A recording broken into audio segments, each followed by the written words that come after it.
Okey, Assalamualaikum dan salam sejahtera. Untuk video kali ini kita akan membincangkan soalan 1 dari buku kerja muka surat 125.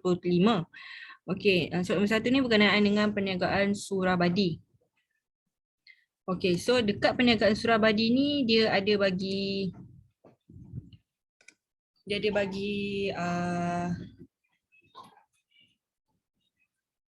maklumat lah. Dia ada bagi maklumat kat sini. Jualan, belian, pelanggan jualan, pelanggan belian, apa semua ni lah dia bagi maklumat dan angka-angka. Lepas tu anda dikenaki menyediakan akaun perdagangan bagi tahun berakhir dalam bentuk T dan akaun untung rugi dalam bentuk T. Okey. Akaun perdagangan untung rugi kita panggil APUR. So dekat soalan ni dia minta satu-satu. Dia minta satu-satu. Dia minta akaun perdagangan dan dia minta akaun untung rugi. Dan dia bagi jawapan. Untung kasar 3,500, untung bersih 3,350. Okay. So kita buat one by one. Jom kita mula.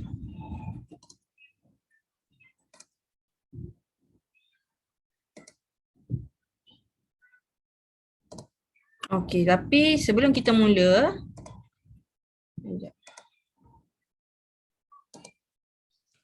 sebelum kita mula, P ni adalah akaun perdagangan. Singkatan lah, P akaun perdagangan, B belanja, H hasil. Sebab kita nak klasifikasikan setiap item di sini, di maklumat yang dia bagi ni. P ni perginya di akaun perdagangan. Belian akaun perdagangan. Apa ni cikgu? Nanti kita akan tengok Okey, pulangan jualan, akaun perdagangan, pulangan belian, akaun perdagangan, diskaun diterima adalah hasil, kita terima diskaun. Diskaun beri, kita beri diskaun belanja. Duty atas belian, kita keluarkan duty pada barang-barang belian kita jadi belanja. Jadi tapi masuk dekat akaun perdagangan. Angkutan masuk pun akaun perdagangan. Insurans antar belian akaun perdagangan. Inventory awal akaun perdagangan, inventory akhir akaun perdagangan. Sewa diterima, kita terima sewa hasil. Dividen diterima, kita terima dividen hasil, gaji dan upah belanja. Angkutan keluar, kita bayar untuk angkutan keluar daripada perniagaan kita. So belanja, insurans belanja, insurans kita kenakan pada barang niaga kita. Promosi, kita buat promosi, belanja. Alat tulis, kita beli alat-alat tulis yang kecil-kecil, so pun belanja. Okay, so kita dah ada dah P semua apa semua tu. So kita akan buka akaun perdagangan. Okay, soalan satu ni dia minta bentuk T So kita try buat bentuk T lah dulu. Okay, kamu boleh refer dia punya format pada muka surat buku kerja kamu buku kerja kamu bentuk T Bentuk T pada muka surat 122. Okay, so kita go through belah kredit dulu, jualan. So kita ambil lah ni yang jualan ni. 10,000 kita letakkanlah 10,000. Lepas tu bawah dekat dalam dalam format, bawah jualan ada pulangan jualan. So kita ambil angka pulangan jualan. So 10,000 tolak 200 dapat 9,800. Okey, lepas tu kita tengok juga belah debit. Belah debit pertama sekali adalah inventory awal. Okey, yang kamu dah ambil jualan dengan pulangan jualan ni, dah ambil kan? Kamu tick dengan pensel. Okey, so yang first dekat sini ada belian. So inventory awal. Lepas inventory awal, barulah belian. Okey. Tolak pulangan belian. Belian ni kan, tolak pulangan belian. Kita akan dapat belian bersih. Lepas tu kita akan tambahkan dengan Audi kat sini. So Audi kat sini, angkutan masuk. Ada angkutan masuk. Ada Audi. Angkutan masuk ada.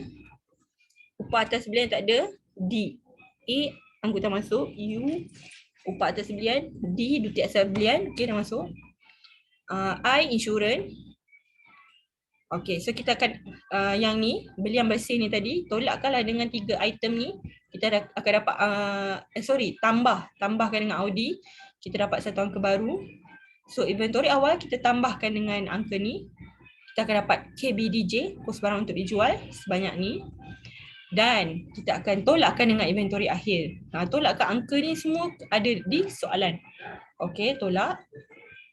Kita akan dapat untung kasar. Untung kasar kita adalah sebanyak untung kasar kita. Macam mana dapat untung kasar? Okey, ini angka belah debit 6,300. Belah kredit 9,800. So mana yang lebih besar? Yang lebih besar of course belah kredit, sebab tu kita tulis dekat angka double line. So 9,800 tolakkan dengan 6,300, kita akan dapat untung kasar 3,500. Okey, itu adalah bentuk, ini adalah bentuk T. Kenapa bentuk T? Kamu tengok ni. T. Ni T. Okey, kalau bentuk penyata.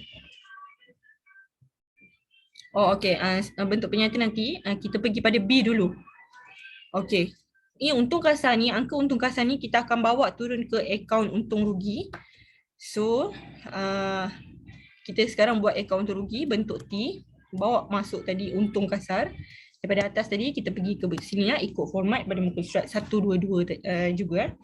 Okey, so ambil balik angka tadi. Bawa untung kasar adalah hasil. So, mana yang hash yang kita tulis tadi ni? Sewa diterima dengan diskaun diterima.